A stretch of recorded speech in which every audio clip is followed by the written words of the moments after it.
Welcome back, everyone. This is a response video by request to Blogging Theology's video called Is Isaiah 53 About Jesus? Let's look at an outline of the video. There's a 2-minute introduction followed by an overview of the servant songs, which ends at about the 5:36 mark. I'll refer to some of that throughout the video. However, the most relevant parts are from 5:37 to 13:08. But from that, we can subtract 7:34 through 9:27, where he does some popular level rambling about authorship. Just a brief note, if you're curious about the authorship of Isaiah, I recommend reading various perspectives from, and here's the key word, specialists. Blogging Theology is not an Isaiah specialist, nor is Bart Ehrman, who Blogging Theology appeals to. For those wondering why Blogging Theology appeals to a New Testament text critic, in a video about Isaiah, one suspects the answer may be found in the dominant religious views of his audience. By appealing to Bart Ehrman, Muslims' favorite scholar, he thereby satisfies the rigorous demands of his fans' confirmation bias. So let's listen to the most relevant section of the video about Isaiah 53. Again, that's 5:37 to 13:08, minus the aside regarding authorship between 7:34 and 9:27. I've increased the speed of his video to save time. Doesn't this sound exactly like Jesus? Isn't this a prophecy about what would happen to the Messiah? In response to that common Christian interpretation, several important points are to be made, he says. Number one, it is to be remembered that the prophets of the Hebrew Bible were not predicting things that were to happen hundreds of years in advance. They were speaking to their own contexts and delivering a message for their own people to hear about their own immediate futures. Two, in this case, the author is not predicting that someone will suffer in the future for people's sins at all. Many readers fail to consider the verb tenses in these passages. They do not indicate that someone will come along at a later time and suffer in the future. They are talking about a past suffering. The servant has already suffered, although he will be vindicated. And so this is not about a future suffering Messiah. 3. In fact, it is not about the Messiah at all. This is a point frequently overlooked in discussions of the passage. If you will look, you will notice that the term Messiah never occurs in the passage. This is not predicting what the Messiah will be. 4.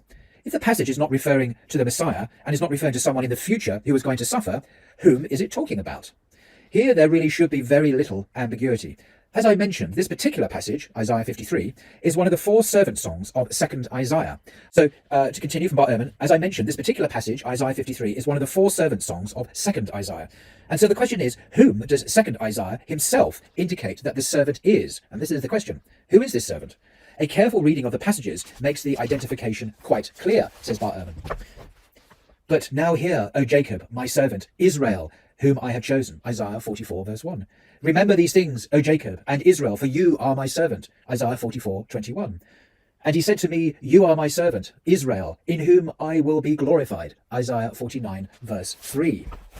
The book of 2nd Isaiah itself indicates who the servant of the Lord is. It is Israel, God's people. Isaiah 53, when the author has described the servant's past sufferings, he is talking about the sufferings they have experienced by being destroyed and exiled by the Babylonians. This is a suffering that has come about because of sins, but the suffering will be vindicated because God will now restore Israel and bring them back to the land and enter into a new relationship with them. It may be fairly objected that the servant is said to suffer for our sins, not for his sins.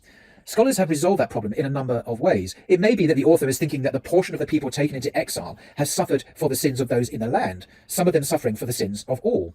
Those who had been taken into captivity have suffered displacement, loss, and exile for the sake of the sins of the nation. But now the servant, Israel, will be exalted and restored to a close relationship with God and will be used by him to bring about justice throughout the earth. There may be problems with this interpretation, as there always are with every interpretation, but the fact remains that the suffering servant is never described as the Messiah. His suffering is portrayed as a past instead of future event, and he is explicitly identified on several occasions as Israel.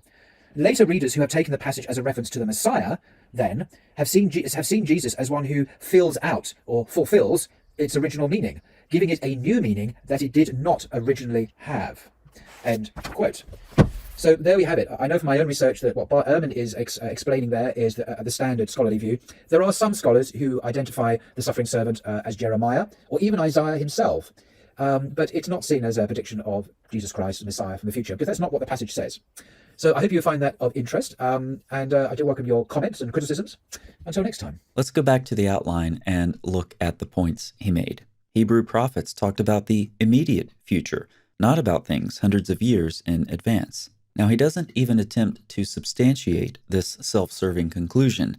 I'll just say at this point that numerous commentators, ancient and modern, would disagree strongly. Further, we've seen that blogging theology caters to a Muslim audience. However, Muslims frequently claim that various passages in the Old and New Testaments prophesy about Muhammad, who came many centuries later. And the Quran itself says its messenger is described in the Torah and Gospel, which were written many centuries earlier. But blogging theology's core audience, not surprisingly, doesn't seem to notice that he is actually contradicting the Quran and Muslim tradition, which claim that those ancient texts describe a 7th century prophet. One begins to suspect that his audience doesn't listen too critically, and these suspicions will soon be confirmed. But again, there's no attempt on his part to justify a statement about short-term only Hebrew prophecy. So we'll move on for now, but return to this topic when I show how blogging theology defeats his own argument. Next point, verbs used are past tense, not about a future suffering Messiah. In this case, the author is not predicting that someone will suffer in the future for people's sins at all. Many readers fail to consider the verb tenses in these passages. On this, I'm going to mention a very basic concept, and then I'll give you a taste of something much more complex. Scholars, particularly those who specialize in ancient Semitic languages, will discuss and debate passages like these. But just briefly, these are some examples of passages commonly taken to be in the so-called prophetic perfect, that is, verbs that are in the perfect tense or the past tense, which indicate completed action in the past. However, the events haven't even happened yet. Different translations help to see what's going on. In Jeremiah 13, the ESV uses the past tense following the Hebrew, while the Net Bible brings out the prophetic perfect, translating the past tense as a future prophecy, spoken with the certainty of events in the past. In the same way, you can see how the New American Standard and ESV translate a perfect tense verb in Zechariah 9 as past and future, respectively. Lastly, since we're talking about Isaiah, I've included one example from chapter 5, where you can see that the NIV translates a past tense verb as a future event. This is the simple version. There are biblical passages that refer to future events using past tense verbs. These are commonly referred to as the prophetic perfect, but there's a lot more. Here's a sample of a recent analysis of the prophetic perfect. You can pause the video and read it in full if you like, but let me draw your attention to the underlined portions of this study, which I'll paraphrase. In some cases, past tense verbs appear to be used to refer to an event that has not yet occurred, so that would be the so-called prophetic perfect. However, Dr. Rogland encourages more nuance in these discussions, and rightly so. He says at the very least, this study indicates that one will need to avoid the blanket term of prophetic perfect and specify more precisely what is meant grammatically. So there's lots of detail that goes into these conversations from a grammatical perspective. I bring this up because though I mention the prophetic perfect and it is legitimate, I don't want to give you a simplistic description of these issues. There's actually a lot to consider. You also have additional features in prophetic texts which need to be accounted for. For example, the day of the Lord is both a past and future event in various passages, including in the book of Isaiah. Some call this prophetic foreshadowing, where the same text or concept refers to a past and future event simultaneously. And there are reasons that authors do this, but we won't get into those for now. If you're new to this conversation, here's what I want you to take away from it. If you hear someone say, many readers fail to consider the verb tenses in these passages. They do not indicate that someone will come along at a later time and suffer in the future. They are talking about a past suffering. You can safely conclude they have no idea what they're talking about. That goes for Blogging Theology, Bart Ehrman, or anyone else who regurgitates this popular level garbage. But let's go back to that verse in Isaiah that I showed you before. This is the first way Blogging Theology defeats his own argument, because as far as I can tell, he assumes Isaiah wrote chapters 1 through 39, and the rest was added later in various stages. Even though most of the text is rooted in the prophet called Isaiah, who lived in Judah during about 800 years BC, it's also widely believed the prophet did not write the entire book. And some of the reasons for this is that chapters 40 through to 55, if you read them, they seem to presuppose that Jerusalem has already been destroyed. So that first block, Isaiah 1 through to 39, is called First Isaiah in biblical scholarship. Second Isaiah are the chapters after that, written by an unknown scribe, probably centuries later, who added his words, added the text to the prophet Isaiah's original prophecy. Now, back to Isaiah 5:13. Recall that many scholars point to this verse as an example of the prophetic perfect, as a comparison of the NIV and New King James shows. Therefore my people will go, therefore my people have gone. This verse is before exile. However, it describes a future exile in the past tense. So blogging theology assumes that a past tense verb cannot refer to a future event, while simultaneously allowing for Isaiah writing chapter 5, which uses a past tense verb to refer to a future event. But that's not the only time blogging theology defeats his own argument. He also contradicts his own theory about Hebrew prophecy being only short-term concerning events in the immediate future. It is to be remembered that the prophets of the Hebrew Bible were not predicting things that were to happen hundreds of years in advance. They were speaking to their own contexts and delivering a message for their own people to hear about their own immediate futures. Even though most of the text is rooted in the prophet called Isaiah, who lived in Judah during about 800 years BC. So let's go back to Isaiah 5:13 and do the math using blogging theology's own numbers. We'll subtract the Babylonian exile, generally dated to 587 BC, from 800 years BC, whatever that means. The result is 213 years. So Isaiah, according to blogging theology in 800 years BC, talked about an event hundreds of years later, not in the immediate future. However, he simultaneously argues that Hebrew prophets talk only about events in the immediate future, not hundreds of years later. Moving on to the next point, Isaiah 53 is not about a Messiah at all, since the word Messiah does not occur in Isaiah 53. If you will look, you will notice that the term Messiah never occurs in the passage. I'll refer to this objection with the phrase interpretation by keyword, whereby a passage must have a keyword present in order to be referring to a key figure or event. That's nonsense and self-defeating, and I'll use blogging theology's own methodology to prove that to you in two different ways. First, blogging theology appeals to widely held views. What he says, I happen to know, represents probably the most widely held view in biblical scholarship, as I say, representing probably the majority view, the consensus view of biblical studies. It's also widely believed the prophet did not write the entire book. However, it's a widely held view since ancient times that you don't have to have a keyword present in order to refer to a key figure or event. I'll refer to this response to the interpretation by keyword fallacy as the response so obvious I shouldn't have to say it. But here we go anyway, because this is a response video, which does little more than point out the obvious for unthoughtful audiences who just want to hear what suits their agenda. So here are some examples of the response so obvious I shouldn't have to say it. 4Q Testimonia from the Dead Sea Scrolls lists a number of messianic proof texts. Additionally, Psalm 110 is interpreted messianically in 11Q Melchizedek and the similitudes of Enoch.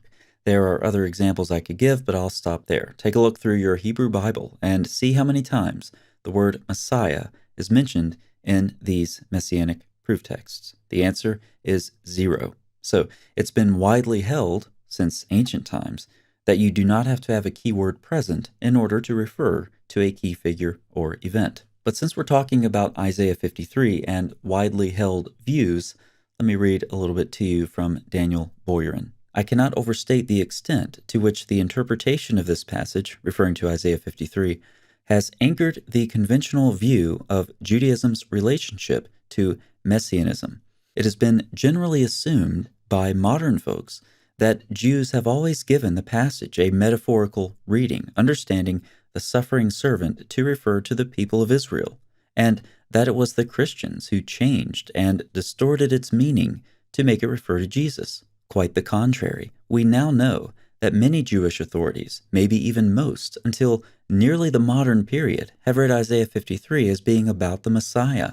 Until the last few centuries, the allegorical reading was a minority position.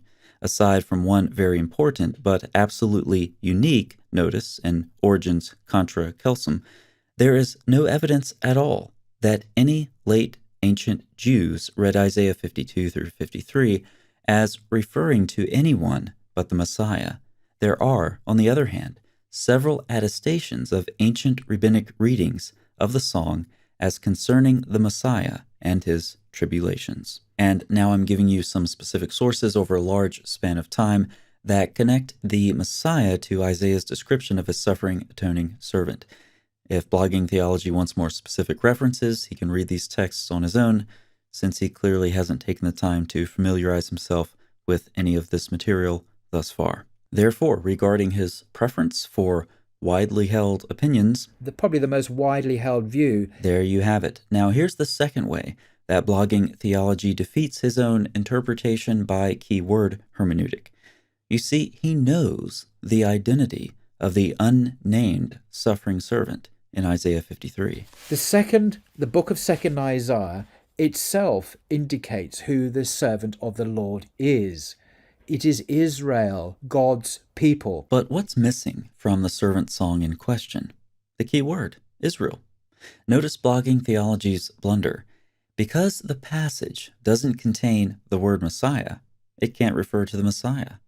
But it can refer to Israel, even though the passage doesn't contain the word Israel.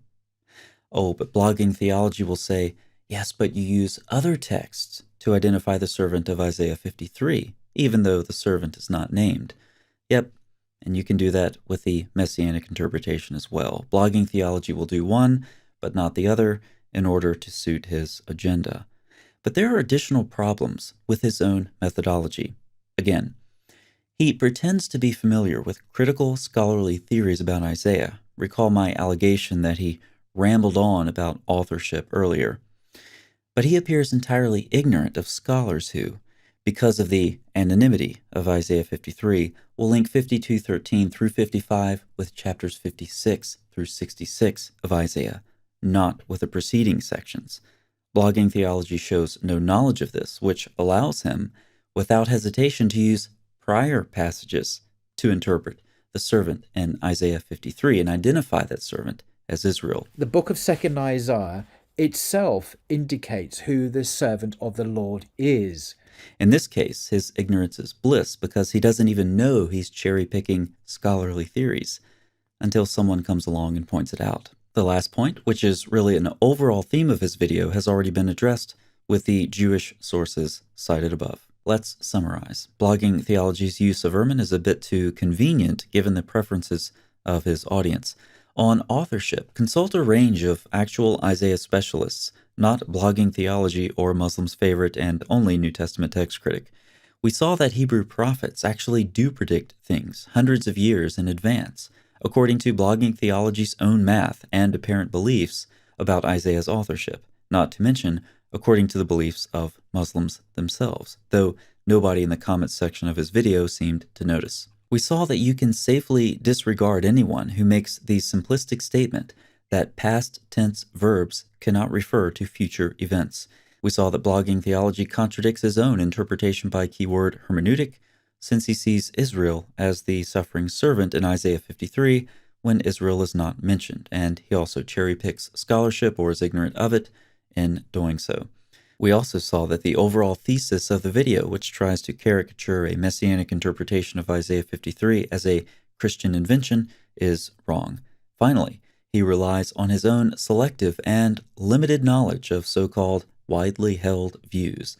In short, his video is a disaster that could only survive in the echo chambers of the Muslim world and typical internet-level biblical critics. Before we end, just a few brief comments on the passage itself. Is it coherent to view the servant in Isaiah 53 as Israel? Yes and no. Here are a couple of observations. The servant is clearly Israel, but you, Israel, my servant. However, elsewhere the servant's mission is to Israel. You should be my servant to raise up the tribes of Jacob and to bring back the preserved of Israel. These texts also demonstrate both the corporate and individual nature of the servant, complicating a theory that identifies the servant simply as Israel. Another observation is that the servant is high, lifted up, and exalted. This language is used, of course, positively of God elsewhere in Isaiah, but negatively of Israel. The servant is described in the way humans are, and God is, and is both Israel and on a mission to Israel, is both corporate and individual. This ambiguity could only be clarified when the Messiah appears. Given the widely accepted messianic interpretation of the passage, that's really not a question. The question is the identity of the Messiah. For further study and to see a cogent interpretation of how Jesus fits the human and divine, Israel but not Israel, corporate and individual descriptions, see the recommended reading in the description box. Thanks so much for watching. I'll see you next time.